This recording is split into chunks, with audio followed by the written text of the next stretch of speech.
Praise the Lord प्रभु यीशु मसीह के नाम में एक बार फिर से आप सबको जय मसीह की। और हम अपने उस दूसरे पार्ट में जहाँ हम इस बात को बात कर रहे हैं कि जो ट्रिपल जजमेंट है जो परमेश्वर की तरफ से आना शुरू हो गया है, या एक न्याय हम देखते हैं कि जगत पर उस न्याय का प्रकट होना एक आरंभ हो गया है। हम उसी सीरीज़ के अंदर हम सेकंड पार्ट को देखेंगे।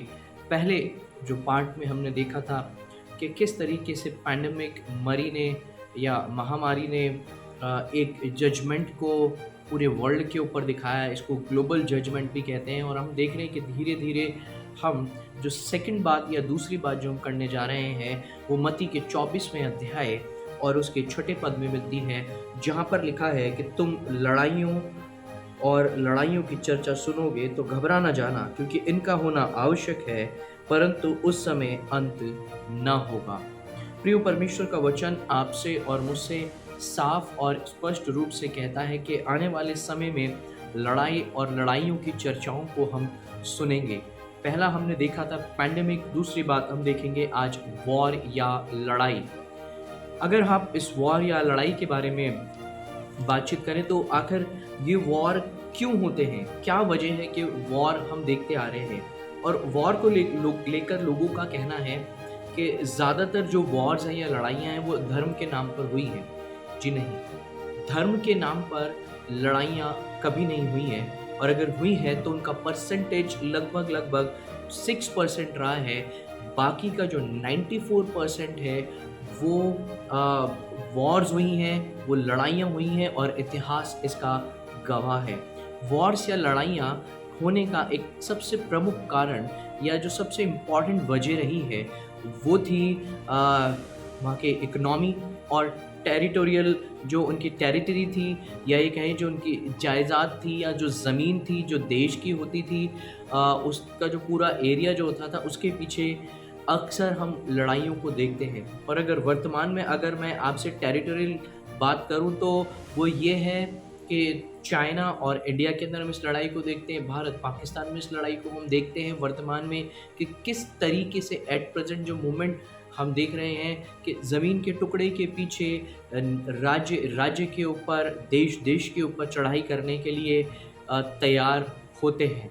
और ये लड़ाइयाँ लगातार इतिहास में होती आई हैं, और ये कोई नई बात नहीं है जो हम सुनते हैं, क्योंकि परमेश्वर का वचन हमें इस बारे में पहले से ही बता चुका है। अगर आप लड़ाइयों के बारे में देखें या लड़ाइयों के बारे में हम चर्चा करें तो आज से पहले अगर हम देखें जो नेशनलिज्म वॉर्स हुए हैं जो पूरे वर्ल्ड के जो वॉर हुए हैं उसके अंदर फर्स्ट वर्ल्ड वॉर को देखते हैं हम लोग, और वो क्यों हुआ उसके पीछे भी आपसे रंजिशें हमने देखी, है ना। और सेकेंड वर्ल्ड वॉर की अगर हम बात करें तो हम देखते हैं कि किस तरीके से वहाँ पर भी अपने वर्चस्व को लेके, चीज़ों को लेकर लड़ाई हुई। इकोनॉमिकल जो चीज़ें थी उनके पीछे लोगों ने लड़ाइयाँ करी। और अगर फिर आप देखें जो जितनी भी वॉर है, मैं फिर कहूँगा जितनी भी वॉर हैं वो ज़्यादातर इकोनॉमिकल सिस्टम को लेके और जो टेरिटरी जो है उसको लेकर लड़ाइयाँ लगातार होती रही है। कुछ लड़ाइयाँ ऐसी हुई जिनको हम सिविल वॉर्स कहते हैं। सिविल वॉर्स के अंदर अगर आप बात करें तो हाँ, सिविल वॉर्स भी काफ़ी हुई हैं। अगर सिविल वॉर के बारे में बात करें, इस सिविल वॉर को इंटरस्टेट वॉर भी कहते हैं, डोमेस्टिक वॉर भी इसको कहा जाता है। फ्रेंच सिविल वॉर हुई, अमेरिकन सिविल वॉर हुई, इंग्लिश सिविल वॉर हुई, अफ़गान सिविल वॉर हुई। और हम देखते हैं कि भारत और पाकिस्तान और अलग इंडिया की जगहों पर हम देखें तो हम हर जगह कुछ ना कुछ इस तरह की वॉर से लड़ाई और लड़ाइयों की चर्चाओं को और इन बातों को होता हुआ हम देखते हैं। लेकिन प्रियो, जब आप दानियल के दूसरे अध्याय के अंदर जब आप पढ़ते हैं तो वहाँ पर एक मूर्ति का एक दर्शन हमें देखने को मिलता है। और अगर आप बेबीलोन की जो पूरे सिस्टम को देखें, अगर इसको देखें तो बेबीलोन अपने आप में बहुत ही एडवांस एक नेशन रहा, एक एडवांस एक पूरा सिस्टम उनका था। अगर आप देखें तो जो घड़ी है, जो आज आप घड़ी देखते हैं या पहनते हैं हाथों में तो आ गई है, वो इनकी देन थी। साइंस और एस्ट्रोलॉजी इनकी देन थी। पहिए का इन्वेंशन इन लोगों ने किया था। हैंगिंग गार्डन अगर आप देखें तो हम यहाँ पर देखते हैं। और जब हम इस पूरे सिस्टम को देखते हैं तो यहाँ पर भी हम देखते हैं कि इस पूरी सिविलाइजेशन या जो भी पूरा जो सिस्टम है इसके भी कोलैप्स होने का जो मेन और मुख्य कारण था वो लड़ाई और वॉर्स थे, जिनको अंदरूनी जो लड़ाइयाँ थी उन्होंने इन्हें समाप्त कर दिया। और अगर आज वर्तमान समय के अंदर आप देखें कि अचानक से हम अधिक लड़ाइयों को देख रहे हैं, ज़्यादा लड़ाइयों की चर्चा हम सुन रहे हैं। 69 और 70s के बीच के अंदर अगर हम गैप देखें तो एक बड़ा गैप मिलता है।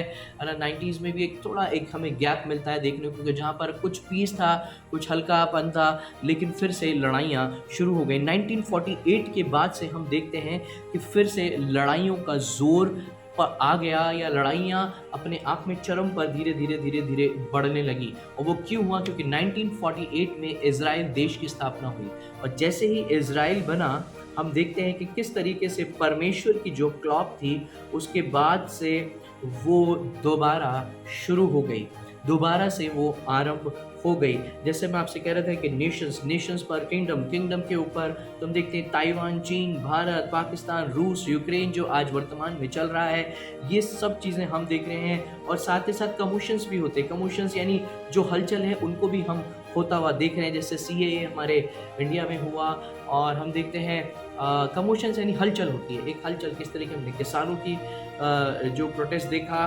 फिर अगर बात करें श्रीलंका में आज की प्रेजेंट परिस्थितियों को, फिर अगर बात करें आज पाकिस्तान की जो आज प्रेजेंट जो परिस्थिति है, तो हलचल हर जगह दिखाई दे रही है। और मैं फिर से वहीं लौट के आऊँगा, दानियेल की उस मूर्ति के अंदर एक बड़ा दर्शन वहाँ देखने को मिलता है। लोहा, मिट्टी, क्ले, और इन सारी बातों को जब आप देखते हैं तो एक बड़ा दर्शन दानियेल वहाँ देखते हैं। और वो भी एक बात को बताता है कि इससे भी बड़े बड़े एम्पायर हुए। रोमन्स के बारे में बताया, जो सबसे बड़ा एम्पायर हुआ, सबसे पावरफुल और ताकतवर था, वो भी कहीं ना कहीं वॉर और चीज़ों के कारण वो समाप्त हो गया। लेकिन अगर दानियेल के इस बड़े दर्शन के अंदर अगर आप एक चीज़ को देखें, तो देश या दुनिया किस जगह पर जा रही है इस वॉर की वजह से, इन लड़ाई और लड़ाइयों की वजह से, उसका एक मुख्य कारण जो अब निकल कर आ रहा है, या अब हम जब देखते हैं कि जो लड़ाइयाँ लगातार हो रही हैं, इन लड़ाइयों का परिणाम हम देख रहे हैं। अभी हाल ही में अगर आप देखें तो रूस और यूक्रेन की जब आप लड़ाइयों को देख रहे हैं, जब आप इस बारे में सुन रहे हैं, तो एक बड़ी तबाही और बहुत कुछ ऐसा इसके पीछे हो रहा है। ये एक सिस्टम को जनरेट करता है, ये एक सिस्टम को रिसाइकल करने के ऊपर भी बात हो रही है। यानी जो कुछ बिगड़ गया था अंदर से, यानी रीस्टार्ट कह लीजिए आप उसको, या जो कुछ उसमें कचरा था वो फिर से रिसाइकल किया जा रहा है, या जो चीज़ें छूट गई थी उन चीज़ों को दोबारा से किया जा रहा है। और वो क्या था?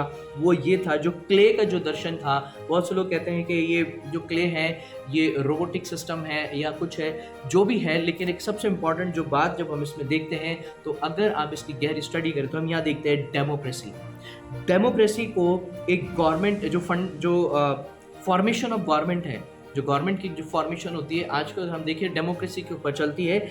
लेकिन अगर रिसेट होती है चीज़ें, रिसेट पे अगर आप जाते हैं तो आप क्या देखेंगे कि उसके अंदर आपको डेमोक्रेसी के साथ साथ आपको कम्युनिज्म की ओर बढ़ते हुए हम मिल रहे हैं। और हम देखें पिछली लड़ाइयों को भी, वो भी इसलिए हुई कि लड़ाइयाँ होती ही इसलिए हैं कि गवर्नमेंट अपने सिस्टम के अंदर एक बड़ा चेंज लेकर आना चाहती है।